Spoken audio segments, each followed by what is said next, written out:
Hello, ladies and gentlemen, it is your host with the most, Avery LR32 here, bringing you guys a discussion on Quilpoth. That's right, Quilpoth, the deck that everybody and their mother is talking about. Everyone's saying that it makes Monarchs good again, or at least makes them a lot more playable than they were in the past, thanks to the power that Quilpoths bring to the TCG very soon. There's a lot of pendulums in this deck. There is a crap ton of pendulums. I had heard some talk about Quilpoths from people saying, like I said, Monarchs being good again and this and that. So I decided to do a little bit of digging. And I went on YJ Pro OTK's channel because he had a Quilpoth OTK video, which I'll link down in the description so that you can see the just amazing consistency and OTKing that this deck can put out. And just the potential that it has in general to be a really good deck once we get it here in the TCG. Essentially, you play two pendulums, you pendulum summon, and you bring out 5 beat sticks that, thanks to skill drain, their attacks don't go down, and they're pretty much all like 28. He's the weakest one. That one's 28, and then one of them's 31. Archive is 24, Genome's 24, 24. Oh, I'm sorry, they gain 300. With their pendulum effects, so some of them become 3100, and so on and so forth. Like Quilpoth Shell becomes 31 if it's boosted up by 300 from if one of these Quilpoths is a pendulum, it has that effect. And don't worry, we're going to go through each one here, but this is YJ Pro OTK's build. You can edit the extra deck as much as you want to. This is just what his extra deck was. Of course, a lot of these cards are OCG, and some of these cards we just don't have, like Giant Hand and all that. So you can edit the extra deck as you wish, but I'm going to go through the deck here and explain each card and how the deck works, really.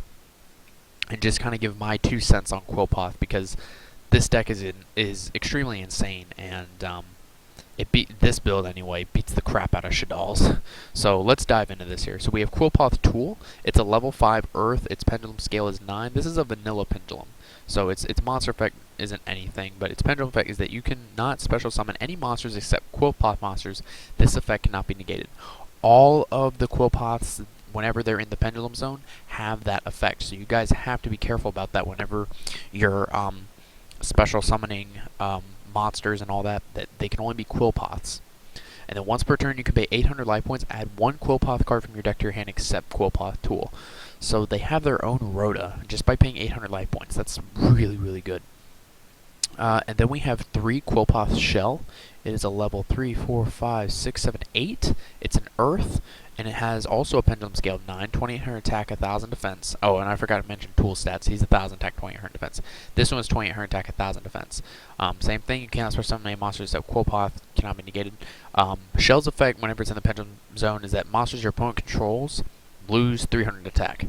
And then his effect is that all of them have the same monster effect, really, in regards to what I'm about to say here, but it's you can normal summon this card without tributing. If this card is special summon or normal summon without tributing, its level becomes 4 and its original attack becomes 1800. That all the Quilpoths besides Tool have that effect whenever they're summoned without tributing. Now if it is normal summoned, then it's unaffected by effects activated by monsters that have lower original levels or ranks than this card's level. All of them also have that effect too, except for Tool. All the Quilpoths do. Excuse me. And then, if this card was tribute summoned by tributing a Quilpoth monster, it can make a second attack during each battle phase. Also, if it attacks a defense special monster, inflict piercing battle damage to your opponent. That's Shell's own effect. Disc's effect is that whenever it's in the pendulum scale, Quilpoth monsters you control gain 300. And then his monster effect, everything's the same. The only thing that's different is that whenever you tribute something by tributing a Quilpoth monster, you can special summon 2 Quilpoth monsters from your deck, but they're destroyed during the end phase. So you can sack off a Quilpoth for Disc. Disc will play out 2 more, and then you can exceed summon. And then Disc is 2800 attack, 1000 defense, and its pendulum scale is 1. And it's a 3, 4, 5, it's a level 7 Earth. I believe they're all Earths. Yeah, they're all Earth.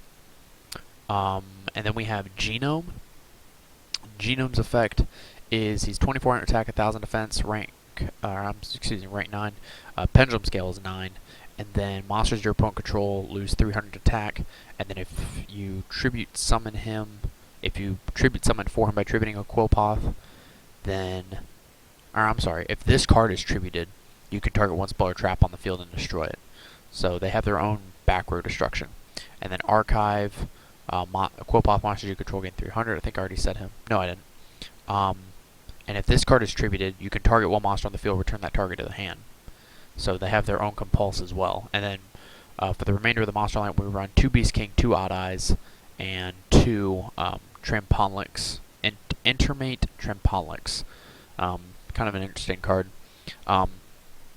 What I like about this deck, even just before I finish going through it, is that even when like all of your pendulums, like when you have 5 of them out, all like pop or whatever happens to them, they go right into the extra deck.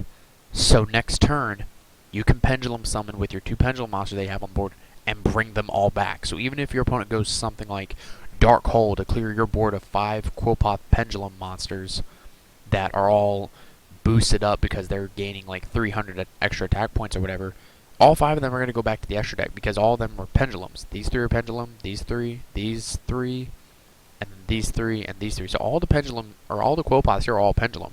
So if you want to Dark Hole my board of 5 monsters, that's fine. Put all 5 on top of my extra deck, draw my card from my phase, or draw phase, pendulum summon, get back all 5. I lost no advantage, and you had to minus yourself. So, really, really good. And then Intermittent Trampolix, it's pendulum effects that when you pendulum summon a monsters, you can target one card in a pendulum zone, return that card to the hand. You can only use that effect once per turn. And as a monster effect is that whenever it's normal summon, you can target a card in the pendulum zone, return that target to the hand. So if your opponent has a pendulum on the field, you can return it to the hand. Or since it also has a pendulum scale 4, I forgot to mention that, and it's 300 attack and defense. And besides Odd Eyes, everything in here is Earth, which is really nice in case you want to run things like Earth Giant, Gaia Plate, or what have you. Trampolix is really nice because you can just normal summon it, bounce back your tool, and then you can reactivate in the pendulum zone. So if you've already paid 800 that turn, you can just bounce back, play it again, pay another 800 to add another card. So it's really good for card advantage as well. Onto the spells, we have 3 Summoner's Art. It allows you to add a level 5 or higher normal monster from your deck to your hand, so easy access to tool. And then 1 Duality just for the consistency. That's really all you need. 3 MST for back row hate. Limiter because everything here is a machine except for Barbaos and Odd Eyes. So, and Trampolix. But, yeah. Good OTK ability. 2 Chalice. And for the traps, we have Bottomless, Torrential, Compulse. 3 Skill Drain, 3 Wiretap. Pretty standard. Skill Drain. It does negate their ability for them to be unaffected, but you're not going to be using it most of the time anyway. So you can just skill drain, and then they go from whatever rank they were decreased down to their original rank, and then they get back their original attack of like 24, 28, 1000, etc. And then for the extra deck is 2 Felgrin, 1 Dracosac, 1 Gaia Dragon, 1 M7, 1 Photon Strike Bouncer, 1 Gauntlet Launcher, 1 Volcasaurus, 1 Honor Arc, 1 Giant Hand, 1 Heartland Draco, 1 Avian Sky Blaster, 1 Exciton, Cowboy, and Rhapsody and Berserk. Rhapsody and Berserk and Avian Sky Blaster obviously aren't in the TCG yet, so you can just swap these out for whatever it is you prefer. Same thing with Giant Hand, not everybody has one, so yeah.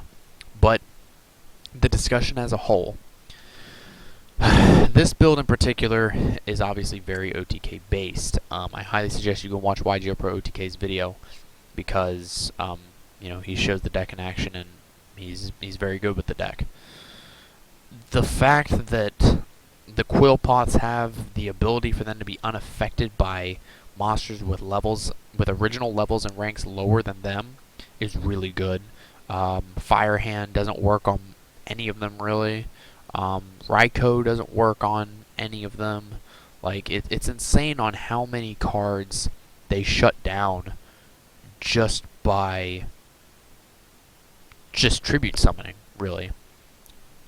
Most of the time, like I said, you're going to be Exceed summoning into most of these and then making Exceed plays, or just swinging directly for game. I saw one game where Shell was boosted up by 300, so it was at 31, and he swung directly, and he activated limiter removal to get game in the same turn. Like, I mean, it's just simple plays like that that make this deck so furious. I mean, granted, that is a simple play, but I mean, it's broken. Like, there's really no other explanation for it. Like, I've read you guys these effects, and the deck is just insane. Like, you could even side deck into some Monarchs in here, and you could go Pendulum summon into like 3, 4, or 5 Quilpoths, and then you could just sack each one off for like a Monarch or whatever. And it even kind of makes the Mega Monarchs a little bit better in a way, just because you can have your Monarch on board, and then next turn sack it off for the Mega Monarch version. I wouldn't suggest doing that because it would hurt your consistency, most likely. But it is an option. So all that Monarch support we're getting, like the Monarch Stormforth, which is a Soul Exchange quick play version, March of the Monarchs, all of this, you might want to hold on to that, you guys, because this deck right here explains why Monarchs could, you know, make a comeback. Hashtag Monarchs 2014. Or whenever we get Quilpoths. So let me know what you guys think in the comments below. I would really like to see some discussion on this. If you have any questions about Quilpoths, just let me know. I'll try and answer them. I don't know any rulings on these, so don't be asking about rulings. But I definitely want to build this, and I definitely want to test out this OTK deck because this deck is just nuts. Like, the fact that everything in here really is a pendulum in the form of Quilpoths, excuse me, like all the Quilpoths in this deck are pendulums. And even if you like wipe my board clean with an Exciton or something, they all just go into my extra deck, and I can just pendulum summon them all back. Like that's great. So, and of course the Xyz plays are just out of this world. So hopefully you guys enjoyed. Thank you for watching, and goodbye.